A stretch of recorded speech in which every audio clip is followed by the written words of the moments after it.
Baik Bapak Ibu, lanjut kita akan membahas soal TU KPPG Seni Budaya bagian yang kedua, di mana yang bagian pertama saya sudah membahas soal dari nomor 1 sampai 15. Nah, pada bagian kedua ini kita akan membahas soal dari nomor 1 sampai soal nomor 16 Bapak Ibu, sorry. Dari 16 sampai 25 Bapak Ibu. Baik, kita mulai dari soal 16, di mana soal ini adalah bercerita tentang alat evaluasi untuk menganalisis gambar poster. Pada pembelajaran seni rupa, materi menggambar poster, Pak Jimin membagi peserta didik dalam beberapa kelompok. Selanjutnya dibagikan lembar kerja, kemudian peserta didik mengamati beberapa gambar poster dengan tema pelestarian hutan yang ditayangkan melalui LCD proyektor. Setelah mengamati beberapa gambar poster yang ditayangkan, peserta didik menganalisis gambar poster yang ditayangkan. Alat evaluasi yang sesuai untuk menganalisis gambar poster yang ditayangkan adalah, nah, tes unjuk kerja Bapak Ibu. Tentunya yang A ini lebih berfokus pada kinerja praktis, bukan analisis. Nah, maka yang benar adalah rubrik pengamatan. Di mana rubrik pengamatan ini sangat tepat untuk menilai analisis gambar poster karena dapat memberikan kriteria jelas yang harus diperhatikan siswa dalam analisis mereka. Sementara yang C, skala sikap tentulah tidak relevan untuk menganalisis gambar, begitu juga yang D, catatan harian tentunya tidak cukup struktural untuk evaluasi analisis. Begitu. Terakhir yang E juga, angket ini lebih cocok untuk pengumpulan data persepsi, bukan analisis yang mendalam. Sehingga yang tepat adalah rubrik pengamatan. Soal nomor 17, tentang manfaat kegiatan pameran karya seni rupa. Pada kegiatan pembelajaran seni budaya, Bu Farin menugaskan kepada peserta didik untuk membuat sebuah kegiatan pameran karya seni rupa yang akan dilaksanakan pada akhir tahun ajaran. Peserta didik dibagi dalam beberapa kelompok untuk penyusunan rencana kegiatan pameran. Menyusun jadwal kegiatan pameran, masing-masing kelompok ditugaskan untuk melaksanakan kegiatan sesuai pembagian tugas. Misalnya ada kelompok yang ditugaskan untuk mengumpulkan karya, menghubungi pihak-pihak kelurahan di lingkungan sekolah. Pada pelaksanaannya, Bu Farin hanya memantau saja proses kegiatan pameran, serta menilai hasil akhir kegiatan tersebut. Nah, berdasarkan kasus di atas, manfaat dari kegiatan pameran tersebut adalah meningkatkan disiplin. Kalau yang A ini adalah manfaat yang kurang langsung dari kegiatan pameran. Begitu juga meningkatkan keberanian. Mungkin saja terjadi, tetapi bukan menjadi fokus utama.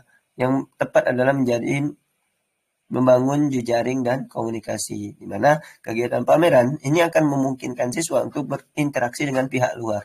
Tentunya akan memperluas jaringan dan berkomunikasi dengan masyarakat tentang karya mereka. Nah, yang D, membangun relasi ini lebih umum Bapak Ibu dibandingkan dengan jejaring komunikasi yang spesifik.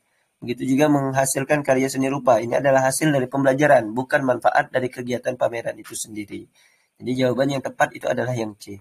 Nomor 18, urutan penilaian esai yang sesuai. Nah, pada kegiatan pembelajaran apresiasi seni rupa, materi pembelajaran yang disampaikan guru adalah tentang tokoh-tokoh seni rupa Indonesia dan mancanegara. Guru menjelaskan kontribusi-kontribusi para seniman tersebut terhadap perkembangan dunia seni rupa dunia. Setelah menjelaskan, guru menugaskan peserta didik untuk membuat esai tentang tokoh seniman tersebut. Peserta didik diberi kebebasan dalam memilih seniman yang akan dibuat esainya. Dalam membuat esai, peserta didik harus menceritakan terlebih dahulu tentang siapa tokoh tersebut. Bagian selanjutnya dituliskan apa saja kontribusinya dalam perkembangan seni rupa. Pada bagian terakhir, esai harus memuat rangkuman singkat tentang keseluruhan dari isi esai yang telah ditulis. Berdasarkan kasus di atas, maka urutan penulisan esai yang sesuai dengan perintah tugas adalah, kita lihat yang pertama, pembukaan, isi, dan kesimpulan. Nah, ini adalah struktur dasar dari sebuah esai yang mencakup pengantar, pembahasan inti, dan penutup yang menyimpulkan informasi. Maka jawabannya adalah yang A, Bapak Ibu. Ada pembukaan, isi, dan kesimpulan. Kalau yang B, latar belakang, tentunya tidak sesuai, tidak selalu menjadi bagian dari struktur penulisan esai yang formal, Bapak Ibu. Begitu juga rumusan dan tujuan, lebih cocok untuk proposal, bukan esai. Tema pendahuluan dan isi. Tema dan pendahuluan tidak mencerminkan struktur penulisan yang umum. Begitu juga pembukaan dan latar belakang. Tentunya tidak sesuai dengan pendekatan konvensional penulisan esai. Jadi yang tepat adalah pembukaan, isi, dan kesimpulan, Bapak Ibu. Kita lanjut soal nomor 19. Nah, di mana soal nomor 19 ini adalah soal yang membahas tentang langkah dan solusi pembelajaran. Kegiatan pembelajaran seni rupa, materi menggambar bentuk kubistis. Ditetapkan tujuan pembelajarannya adalah peserta didik mampu menggunakan peralatan gambar dengan benar. Peserta didik mampu membuat gambar benda kubistis dengan menggunakan unsur seni rupa. Dan peserta didik mampu membuat gambar benda kubistis menggunakan teknik arsir dengan prosedur yang tepat. Dalam pelaksanaan pembelajaran, guru memberikan penjelasan tentang materi gambar benda kubistis, memberikan contoh cara menggambar benda kubistis, dan selanjutnya meminta peserta didik untuk menggambar benda-benda kubistis. Namun, sebagian besar peserta didik mengalami kesulitan dalam menggambar benda kubistis. Oleh karena itu, guru meminta bantuan peserta didik lainnya yang memiliki kemampuan menggambar benda kubistis untuk membimbing teman-teman yang masih mengalami kesulitan. Berdasarkan kasus pembelajaran di atas, maka langkah dan solusi pembelajaran di atas yang sesuai adalah, Bapak Ibu, yang pertama, demonstrasi dan ceramah. Tentunya tidak mencakup interaksi antar siswa. Kemudian yang B, demonstrasi dan diskusi. Diskusi tidak cukup efektif tanpa adanya elemen tutor sebaya untuk yang soal nomor 19 ini. Ceramah dan penugasan juga tidak mencakup interaksi yang diperlukan untuk membantu siswa di atas. Ceramah dan diskusi juga tidak melibatkan bimbingan dari siswa yang lebih mampu, dan yang lebih tepat di situ adalah demonstrasi dan tutor sebaya, di mana guru memberikan demonstrasi dan kemudian meminta siswa yang lebih mahir untuk membantu teman-teman mereka. Ini merupakan pendekatan tutor sebaya yang efektif, Bapak Ibu. Kita lanjut nomor 20, model pembelajaran yang sesuai.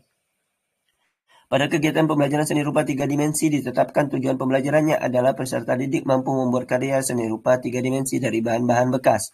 Bahan-bahan bekas untuk karya seni rupa 3 dimensi berasal dari lingkungan sekitar seperti botol bekas, kain bekas, dan kardus bekas. Peserta didik dibagi dalam beberapa kelompok berdasarkan jenis kelamin. Masing-masing anggota kelompok disuruh berdiskusi untuk menentukan pembagian tugas masing-masing seperti mencari bahan dan menyiapkan rancangan kerja. Setiap anggota kelompok diharuskan mencari referensi untuk pembuatan karya melalui video tutorial melalui YouTube. Setelah menyelesaikan kegiatannya, peserta didik harus membuat karya seni rupa 3 dimensi. Nah, model pembelajaran yang sesuai dalam kegiatan pembelajaran di atas adalah yang pertama, learning together. Yang A ini lebih berfokus pada kolaborasi tanpa struktur investigasinya, Bapak Ibu. Yang A ini tidak tepat, begitu juga Teams Game Tournament ini TGT tidak relevan dalam konteks seni rupa karena yang lebih cocok ini untuk game, Bapak Ibu. Yang C, Group Investigasi. Nah, ini adalah model yang sesuai karena melibatkan siswa dalam diskusi kelompok untuk merencanakan dan melaksanakan proyek, kemudian mencari referensi yang relevan. Maka yang cocok adalah GI, Group Investigasi. Sementara yang D, akademi konstruktif kontroversi, lebih cocok untuk debat dan argumentasi, bukan untuk proyek seni. Begitu juga jigsaw prosedur, tidak sepenuhnya sesuai dengan konteks pembelajaran yang dijelaskan. Karena jigsaw itu lebih ke kelompok ahli ya Bapak Ibu. Kita lanjut soal nomor 21. Mana soal nomor 21 ini adalah menentukan konten pembelajaran sesuai dengan tahap perkembangan peserta didik. Di sini kegiatan pembelajaran apresiasi seni rupa, guru menyajikan materi atau konten pembelajaran melalui tayangan video YouTube, melalui tayangan video dari arsip pribadi guru yang bersangkutan. Nah, untuk menentukan konten pembelajaran tersebut agar sesuai dengan tahap perkembangan peserta didik, maka yang harus dilakukan guru adalah yang A, melakukan observasi. Mungkin saja memberikan informasi untuk yang A ini, tetapi tidak sekomprehensif asesmen awal, Bapak Ibu. Maka yang B juga melakukan bimbingan, tidak mencakup penentuan konten. Melakukan tutorial juga lebih bersifat pengajaran, bukan analisis konten. Maka yang tepat adalah analisis awal pembelajaran, di mana melakukan asesmen awal ini membantu guru untuk memahami pengetahuan dan keterampilan yang dimiliki peserta didik, sehingga konten pembelajaran yang disajikan dapat disesuaikan dengan tahap perkembangan mereka. Nah, sementara yang E, menjelaskan materi, tentunya tidak menjamin kesesuaian dengan perkembangan peserta didik. Jawaban yang tepat adalah yang D, Bapak Ibu. Soal nomor 22 tentang merancang konten pembelajaran apresiasi seni rupa 3 dimensi. Di mana di sini Bu Ulfa hendak merancang sebuah konten pembelajaran yang hendak disajikan dalam pembelajaran apresiasi seni rupa 3 dimensi. Oleh karena itu, sebelum merancang konten pembelajaran, terlebih dahulu Bu Ulfa mengamati perilaku peserta didik, mengidentifikasi pengetahuan awal, melakukan asesmen awal, dan melihat kembali catatan penilaian peserta didik dari kelas sebelumnya. Apa yang dilakukan Bu Ulfa dalam merancang konten pembelajaran apresiasi seni rupa 3 dimensi agar konten pembelajaran sesuai dengan, apakah sesuai dengan pemahaman peserta didik? Nah, pemahaman peserta didik ini adalah bagian dari kebutuhan Bapak Ibu, tetapi tidak mencakup secara keseluruhan. Begitu juga latar belakang peserta didik, ini juga penting Bapak Ibu, tetapi lebih spesifik dibandingkan kebutuhan. Nah, lebih tepat adalah sesuai dengan kebutuhan peserta didik, di mana mengamati perilaku, mengidentifikasi pengetahuan awal, melakukan asesmen awal, semuanya itu bertujuan untuk memahami kebutuhan peserta didik agar konten yang dirancang relevan dan bermanfaat.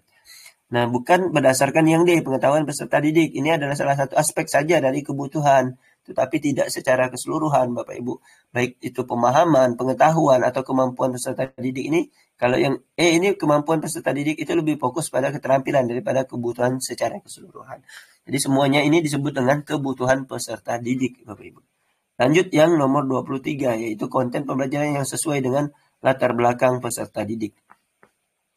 Dan di mana soal nomor 23 ini adalah Jakarta adalah salah satu wilayah yang dihuni oleh masyarakat yang memiliki berbagai macam latar belakang, seperti latar belakang ekonomi yang berbeda, latar belakang agama yang berbeda, dan latar belakang sosial yang berbeda. Dalam melaksanakan suatu kegiatan pembelajaran seni rupa di era digital ini, metode dan penyampaian materi pembelajaran tentunya harus sesuai perkembangan saat ini. Salah satunya adalah dalam pembuatan konten pembelajaran. Nah, Bu Rita adalah salah satu guru seni rupa pada salah satu SMA di Jakarta. Beliau hendak membuat konten pembelajaran. Oleh karena itu, beliau melakukan analisis situasi agar konten pembelajaran bisa diterima oleh keseluruhan peserta didik. Berdasarkan kasus di atas, maka konten pembelajaran yang bisa digunakan adalah konten pembelajaran yang sesuai dengan apakah dengan latar belakang sosial. Nah, latar belakang sosial ini sebenarnya penting Bapak Ibu, tetapi tidak mencakup semua aspek yang diperlukan untuk pembelajaran seni. Sehingga yang lebih tepat adalah latar belakang budaya. Di mana dalam konteks Jakarta ini yang multikultural, penting untuk membuat konten yang sesuai dengan latar belakang budaya, agar materi lebih relevan dan diterima oleh siswa dari berbagai latar belakang. Nah, yang C, latar belakang ekonomi, tentunya tidak selalu berhubungan langsung dengan konten seni. Begitu juga latar belakang agama, ini sebenarnya juga penting, tetapi tidak sekomprehensif budaya dalam konteks sebuah seni, Bapak Ibu. Kemudian latar belakang pendidikan, tidak mencakup keberagaman yang ada di kelas, tidak disebutkan di dalam soal. Oke, kita lanjut soal nomor 24. Di mana model pembelajaran yang dapat dilaksanakan oleh Bapak Saipul di sini. Pak Saipul di sini adalah seorang guru seni budaya di salah satu sekolah menengah atas di dekat rumahnya. Materi yang akan disajikan oleh Saipul dalam beberapa pertemuan mendatang adalah mengenai penciptaan karya seni. Salah satu tanggung jawab guru adalah mengkontekstualkan materi dengan kehidupan siswa serta mempertimbangkan latar belakang ekonomi siswa agar tidak memberatkan kedua belah pihak. Perlu diketahui bahwa sebagian besar mata pencarian penduduk di tempat Saipul mengajar adalah sebagai pemulung dengan kondisi ekonomi menengah ke bawah. Saipul kemudian mencoba menguraikan konten yang sesuai dengan kondisi siswa sebagai berikut. Yang pertama, project based learning, mengolah bahan bekas kardus menjadi properti pertunjukan atau pameran yang dapat dijual atau disewakan. Yang B, project based learning, membuat perhiasan logam dengan teknik tekan berbahan dasar kaleng minuman. Yang C, project based learning juga membuat poster mengenai pengolahan sampah dalam bentuk digital dan cetak. Konten D, project based learning membuat film dokumenter mengenai kehidupan di sekitar sekolah. Konten E, project based learning membuat patung berbahan dasar tanah liat. Nah, model pembelajaran seni rupa yang dapat dilaksanakan oleh Saipul setelah mempertimbangkan latar belakang siswa adalah yang mana Bapak Ibu? Kita coba lihat satu persatu. Yang A, project based learning mengolah bahan bekas kardus menjadi properti pertunjukan atau pameran yang dapat dijual atau disewakan. Nah, yang A ini mengolah kardus untuk dijual atau disewakan bisa jadi ide yang baik, tetapi lebih fokus pada pamerannya sendiri. Sehingga yang tepat adalah yang B, project based learning membuat perhiasan logam dengan teknik tekan berbahan dasar kaleng minuman. Di mana konten ini relevan dengan kondisi siswa yang berpenghasilan rendah karena memanfaatkan bahan bekas yang mudah dijangkau dan dapat menghasilkan karya yang bernilai. Di mana tadi kita tahu bahwa sebagian besar penghasilannya adalah sebagai pemulung, Bapak Ibu. Yang C kita lihat kenapa tidak tepat membuat poster mengenai pengolahan sampah dalam bentuk digital dan cetak. Poster tentang pengolahan sampah tidak langsung berkaitan dengan latar belakang ekonomi siswanya tadi. Kemudian membuat film dokumenter juga bisa saja menarik, tetapi mungkin tidak langsung memberikan nilai ekonomis. Yang E, membuat patung tanah liat juga tidak memanfaatkan bahan bekas yang relevan dengan kondisi siswanya tadi. Maka yang paling tepat adalah yang B, Bapak Ibu. Soal nomor 25, konten yang sesuai dengan potensi siswa pada seni rupa cabang ilustrasi. Nah, kita lihat di sini ada pembelajaran di sekolah sudah selayaknya mendukung potensi dan minat siswa agar pembelajaran lebih bermakna. Tak terkecuali pembelajaran seni budaya. Terdapat beberapa konten atau materi yang akan disajikan pada pembelajaran. Yang pertama konten A. Konten 1. Membuat diorama salah satu gedung di sekolah. Konten 2. Membuat infografis tentang bahaya merokok bagi kesehatan.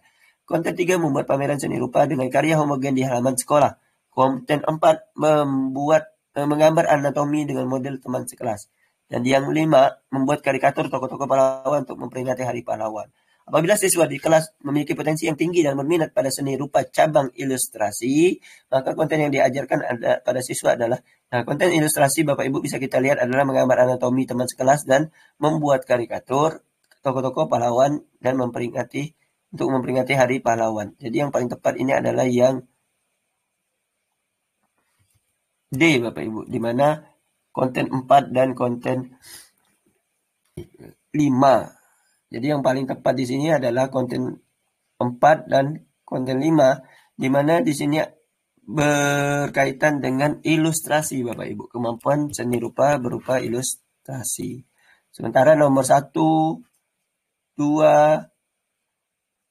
dan 3 ini belum tepat untuk menjawab soal ini karena tidak fokus pada ilustrasi. Jadi konten 1, 2, 3 tidak langsung berkaitan dengan cabang ilustrasi dan tidak fokus pada ilustrasi, lebih ke pameran seni.